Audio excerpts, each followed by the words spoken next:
Hello everybody, good morning, good afternoon, good evening, whatever time it is, wherever you are. Welcome to Beach Walk blog number 23. And Beach Walk blog number 23 is all about keeping on doing the wrong things. And of course, we're not on a beach, we are in a car park still, because the beaches are still closed right now, or not easily accessible after the storms that we've had. So I'm doing this from the car park again. So today I wanted to talk about things that you're doing that are not helping you, and I want to start this by giving you an analogy. You're in your car and you're traveling south, and your destination that you really want to get to is north, but you set off in the wrong direction. You set off going south. Now, it doesn't matter how far south you go, your destination is still north and you're still going in the wrong direction. That is what so many runners are doing all the time. They're going in the wrong direction. They're doing the wrong things. And like I said, it doesn't matter how much of the wrong thing you do, it's still the wrong thing. And you're really just kind of compounding the effect, and doing the wrong thing more. Is still doing the wrong thing. It doesn't matter, like I said, how much you do it, it's still the wrong thing. So let's talk about doing the right thing. So, well, let's talk about what things people are doing that are the wrong things. So strength training is something that, you know, people say, well, I want to do strength training. Okay, great, go and do strength training. Well, strength training, like I've said so many times, is not all exercises are the same. Not all exercises are created equally. Not all movement is the same, because if it was, then all movement would look the same. So really we have to look at what muscles are being used in what actions that they're producing. So if I do a squat, am I producing the running movement? No, of course not. I'm producing the squatting movement. So a squat isn't really working. It's not working the same muscles that running works in the same way that it works them. It might be using some of them, but is it working them in the same way? The answer to that is obviously no. It's obviously no. I'm emphasizing obviously, because it is obvious, because you're squatting. At no point when you run do you do a squat. All right, let's go things that you don't do when you run. You don't do a squat, you don't do a plank, you don't do a deadlift, you don't do a shoulder press, you don't do bicep curls. There's a lot of things you don't do when you run. So why is it that people are still training all of these movements and getting stronger in all of these movements, yet they're not really getting much benefit out of it? And you know, if you really look at it across the social media platforms, especially Facebook, because people write a lot in groups, there's so many runners out there that do strength training and still get injured. You know, strength training, like I've said before, does not prevent injuries. It doesn't prevent injuries, and there is absolutely zero research that says that it does. Even to this date, in 2023, there is no research that shows that strength training prevents injuries. It can't, because people get injured all the time who are strength training. There's one particular person who I see all the time posting in one of the running groups about her strength workouts. You know, today is leg day with a 4-mile run. Today is glute day with a 4-mile run. Or today is arm day, and she's injured. And so it really does show us that strength training doesn't prevent injuries. It may, on a best case scenario, reduce the prevalence of some injuries.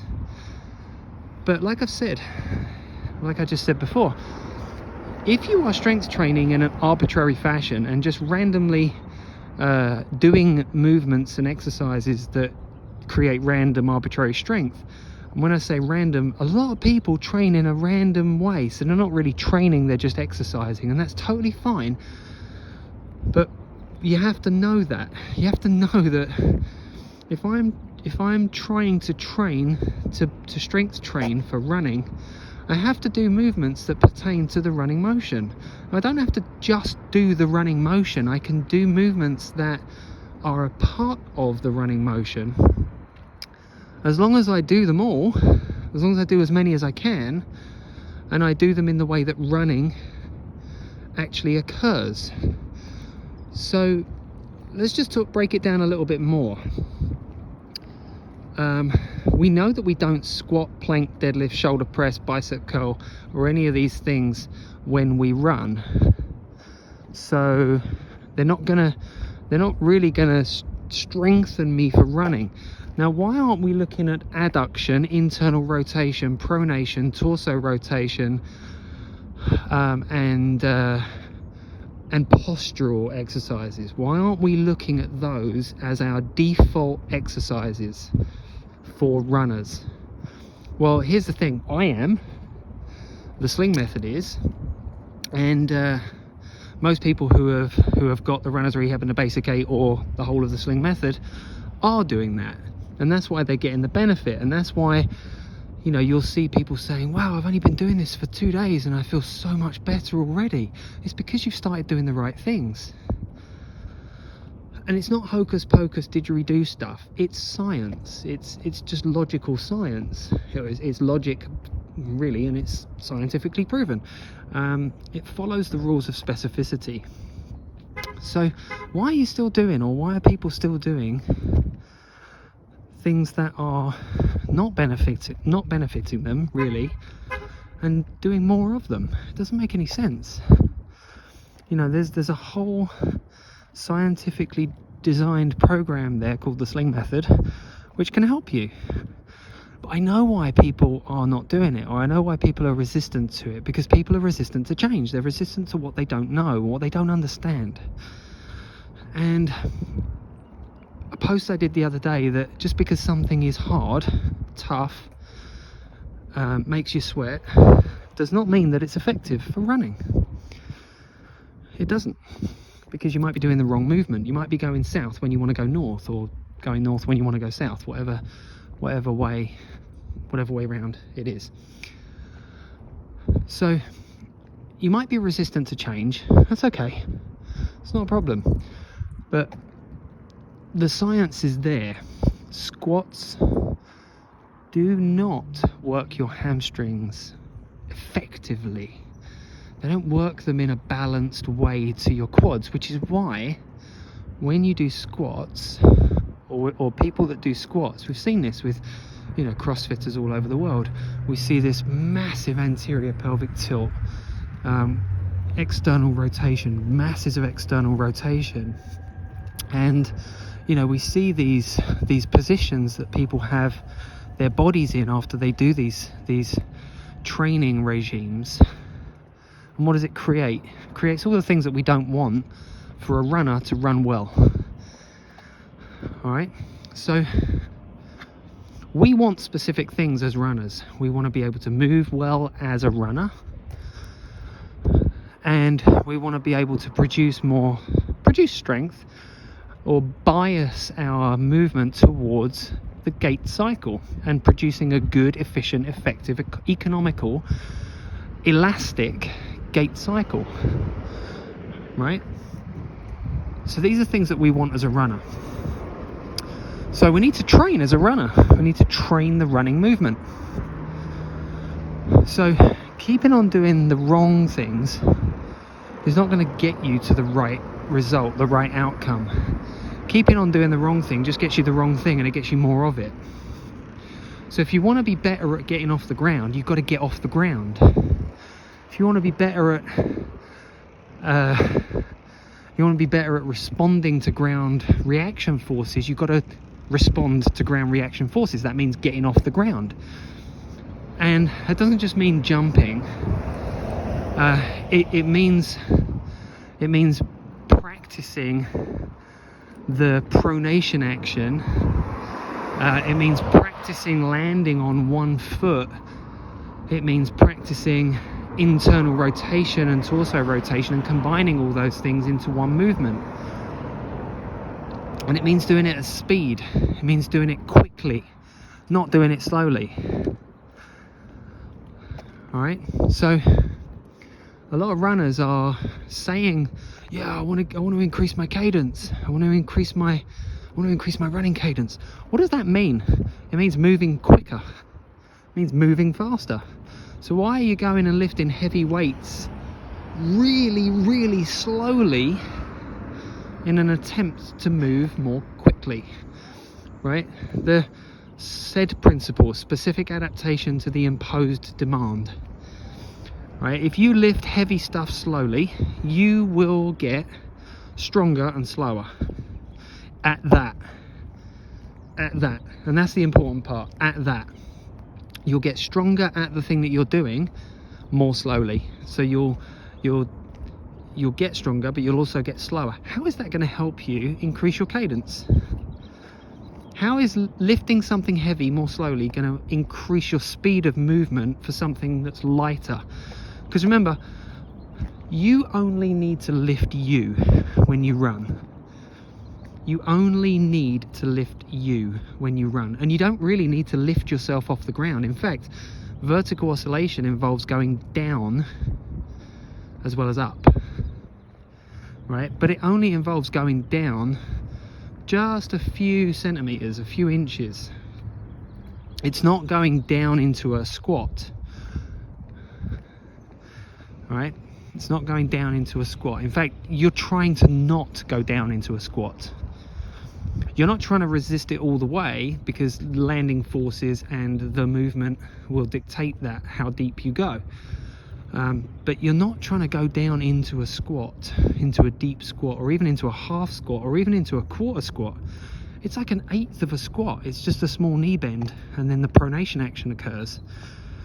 And then you roll through your foot, get to the ball of your foot, and then you toe off.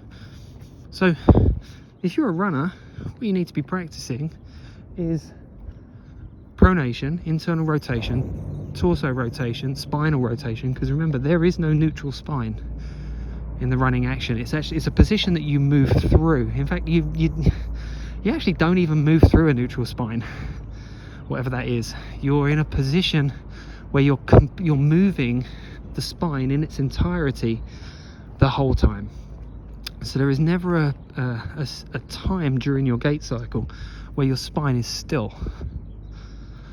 But what it is, the movement that you can access through that movement is dependent, or the movement you produce during the gait cycle is dependent on the range of motion you have access to at each and every joint. That involves each and every spinal joint as well, each and every vertebrae. So if you are stuck in an anterior pelvic tilt, what that generally means is that you are stuck in lumbar spinal extension. And if you are stuck in lumbar spinal extension, then you're not going to be able to access rotation of the rest of your spine very well. And that comes from Freyet's laws. Freyet's laws, Freyette''s, Freyet's laws. And these are laws of spinal movement, and they tell us that if you are already in spinal extension or spinal flexion at a certain place that it shouldn't be, then the rest of the movement in your spine is going to be compromised. It's going to be compromised. So our goal really with all runners is to get you into a position where you can move well, and that involves getting access to range of motion that you might not be able to access right now, because you haven't been there for so long. Your brain and your nervous system just doesn't know that those movements even exist anymore, because you don't move that, you don't get in and out of them. So you have to retrain those movements. That's not squatting, that's not planking, it's not deadlifting. It's retraining those exact specific movements, which are the movements that you want to achieve through the whole of your body, every single part of your body. Now, I just want to talk a little bit about pronation, because I see this a lot as well. Oh, I'm an overpronator. Now, whoever told you that probably has zero clue what they're talking about as far as pronation is concerned. And you probably have feet that point outwards to some degree, and if the foot points outwards, then the natural movement of the foot is going to be compromised, in the same way that when you have an anterior pelvic tilt, the movement of your spine and your hips is going to be compromised. And if the movement of your spine and your hips is compromised, the movement of your knees is compromised. And if that's compromised, then the movement of your feet and your shoulders is going to be compromised, because remember, it's all connected, right? So continuing on, doing things that put you into this position, i.e. squats, right, is not going to help you pronate better, because pronation is an action that actually needs internal, this movement, or in fact this movement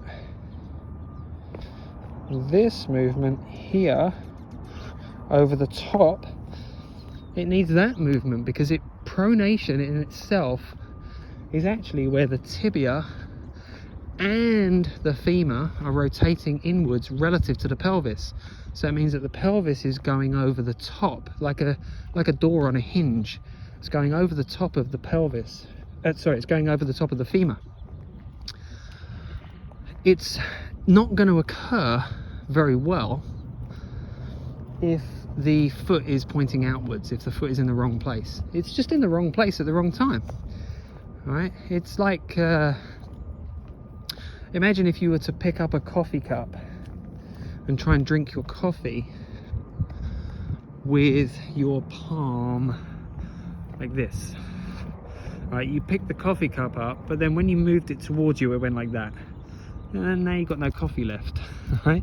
You need to hold your coffee mug like this and then bring it to your mouth and then pronate the palm at the right time. Well, that's the problem, is that your foot is in the wrong place at the wrong time, in the same way that you're bringing that coffee cup to your mouth in the wrong position, in the wrong way. And that's really what most injuries are all about, is that your body, your limbs, are in the wrong place at the wrong time, and the wrong muscles are producing the wrong contraction force at the wrong time. Because if my glute contracts before my adductors contract, I'm going to be in a whole I'm going to be in a really bad situation, because when I want to land, see how my feet are landing and my feet are pointing straight, right? Now what happens if I do this? See the difference? My knee wants to go like this. That's not good, is it? And if my knee does this, whoop, whoop, my toe is not in a position where it can stop my arch collapsing. Right? So if I have my feet pointing outwards, it's not going to end well for my feet. If I have my feet pointing outwards, it's not going to end well for my knees. If I have my feet pointing outwards, it's not going to end well for my hips. If I have my feet pointing outwards, it's not going to end well for my lower back. And if I have my feet pointing outwards and then I start increasing my strength in that position by doing squats with my feet out here, how does this help me to do this? It doesn't. It absolutely doesn't. And I will argue with anybody who thinks it does, because you're wrong. Alright? So if you're going north and you want to go south, you need to stop going north before you can start going south. That means stopping doing the wrong thing so that you can then start doing the right thing. And for runners who are like, oh, I don't have time, so I just do stuff that I know. That's the first problem. You need to stop doing the stuff that you're doing and give yourself time so that you can actually do the right stuff, right? That involves stopping doing the wrong thing and starting doing the right thing. So stop doing the things that are causing the wrong effect. Start doing the things that are going to cause the right effect. And then you could be one of those people that says, wow, I started doing the sling method, and with 2 days later, 2 days I've been doing it for, I felt better already. That's because you'd stopped going north. You feel better because you're not going in the wrong direction. Then you can turn around and you can start traveling south, which is the right direction to get to the place you want to get to. It's the right direction, doing the right thing on the right road towards your destination. And that is the Beach Walk blog, car park blog for today. Take care. Talk to you soon. Bye.